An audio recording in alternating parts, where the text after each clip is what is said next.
Hello అండి. ఈ వీడియోలో పిండి వడియాలు ఎలా పెట్టుకోవాలో చూపించబోతున్నాను. ఈ రెసిపీ చాలా ఈజీ అండి. కొత్త వాళ్ళు కూడా చాలా ఈజీగా పెట్టేయగలరు. మరి లేట్ చేయకుండా పిండి వడియాలు ఎలా తయారు చేసుకోవాలో చూసేద్దాం రండి. ముందుగా ఒక కప్పు సగ్గుబియ్యం తీసుకుని కొంచెం నీళ్లు వేసి శుభ్రం చేసుకుని సగ్గుబియ్యం మునిగేంత వరకు నీళ్లు వేసి 2 గంటల పాటు నానబెట్టాలి. ఇప్పుడు 10 నుంచి 15 వరకు పచ్చిమిర్చి తీసుకుని శుభ్రం చేసి ఇలా ముక్కలుగా చేసుకుని మిక్సీ జార్లో వేసుకోవాలి. దీంట్లోనే 2 స్పూన్ల జీలకర్ర, 1 స్పూన్ ఉప్పు, 2 ఇంచుల అల్లాన్ని వేసుకుని మిక్స్ పట్టుకోవాలి. ఒకవేళ నలగకపోతుంటే కొంచెం వాటర్ యాడ్ చేసి మిక్స్ పట్టుకోవచ్చు. మరి పేస్ట్లో పట్టేయకండి, చూడడానికి ఇలా ఉంటే సరిపోతుంది.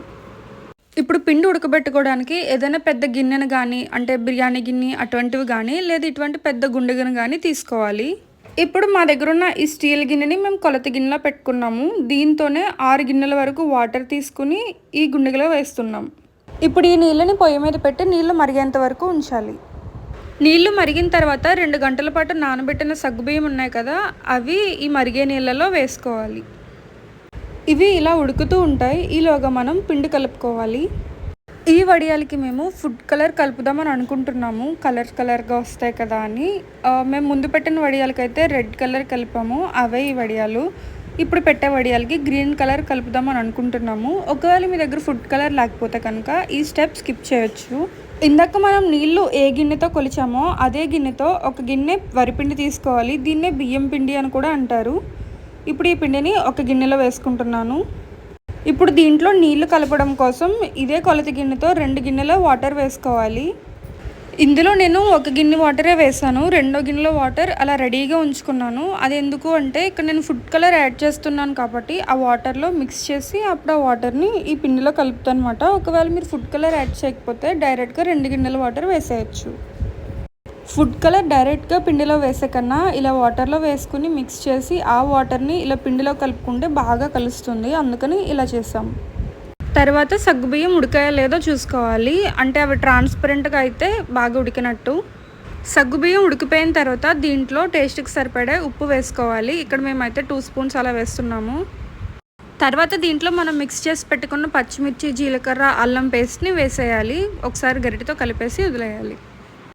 తర్వాత నీళ్లు మరిగే వరకు చూడాలి. నీళ్లు మరుగుతున్నప్పుడు మనం మిక్స్ చేసి పెట్టుకున్న పిండి ఉంది కదా, దాన్ని ఇందులో వేసేయాలి. వేస్తూ కలుపుతూ ఉండాలి, లేకపోతే ఉండలుగా తయారైపోతుంది. అందుకే కలుపుతూ ఉండాలి.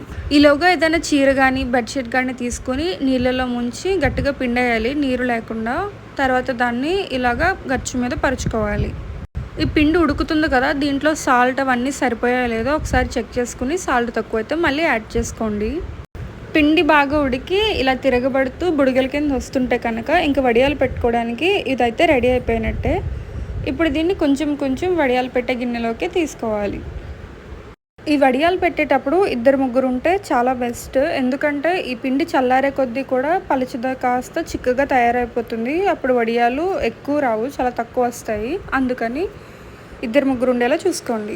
ఈ వడియాలు పెట్టడానికి లోతు గరిటెలు యూస్ చేస్తే చాలా ఈజీగా ఉంటుంది వడియాలు పెట్టడానికి. ముందుగా పరుచుకున్న బెడ్షీట్ ఉంది కదా, దీని మీద కొంచెం ఇలా లోతు గరిటెతో పిండి వేసుకుంటే వడియాలు పెట్టేసుకోవచ్చు. ఇలా 2-3 ఉంటే పిండి చిక్కబడక ముందే వడియాలు పెట్టేసేయచ్చు. అప్పుడు ఎక్కువ వడియాలు వస్తాయి పిండి పలుచగా ఉండడం వల్ల. ఈ వడియాలు ఎండడం అనేది మనకి కాసే ఎండను బట్టి ఉంటుంది. మాకైతే సాయంత్రానికే ఇలా తయారయ్యాయి. లోపల ఇంకా పచ్చిగా ఉన్నాయి కాబట్టి రేపు కూడా ఎండబెట్టాలి. 3వ రోజు ఏం చేయాలి అంటే ఈ వడియాలు లోపలికి ఉండేలాగా ఈ దుప్పటిని మడత పెట్టి పైన ఇలా తడపాలి. అంటే ఇలా నీళ్ళు ఎక్కువ చల్లాలి. దీనివల్ల వడియాలు తీసేటప్పుడు ఇరిగిపోకుండా ఉంటాయి. ఇలా ఎన్నాట్ల మీద మనం వడియాలు పెట్టామో వాటన్నిటిని కూడా ఇలానే మడత పెట్టుకుని మొత్తం అంతా కూడా తడుపుకోవాలి. ఇప్పుడు వడియాలు తీసుకోవడానికి ఒక పళ్ళెం తీసుకోవాలి.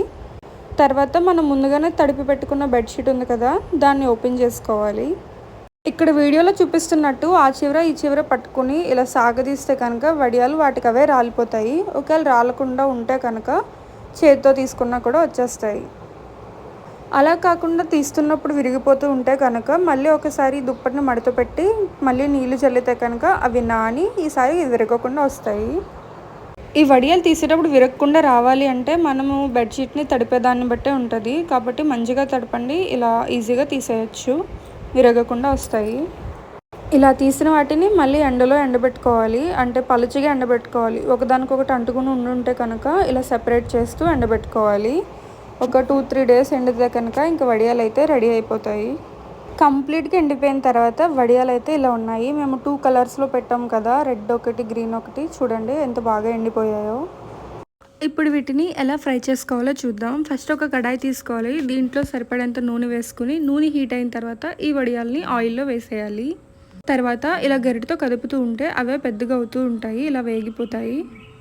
ఇలా కంప్లీట్గా వేగిపోయిన తర్వాత ఇంకా కడాయిలోంచి తీసేసుకోవాలి.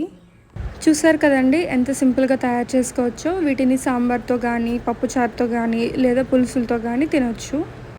ఈ రెసిపీ మీరు కూడా ట్రై చేసి మీకు ఎలా వచ్చిందో కింద కమెంట్ చేయండి. ఈ వీడియో నచ్చితే లైక్ చేయండి. ఇలాంటి మరెన్నో వీడియోస్ కోసం ఈ ఛానల్ని సబ్స్క్రైబ్ చేసుకోండి. Thank you for watching.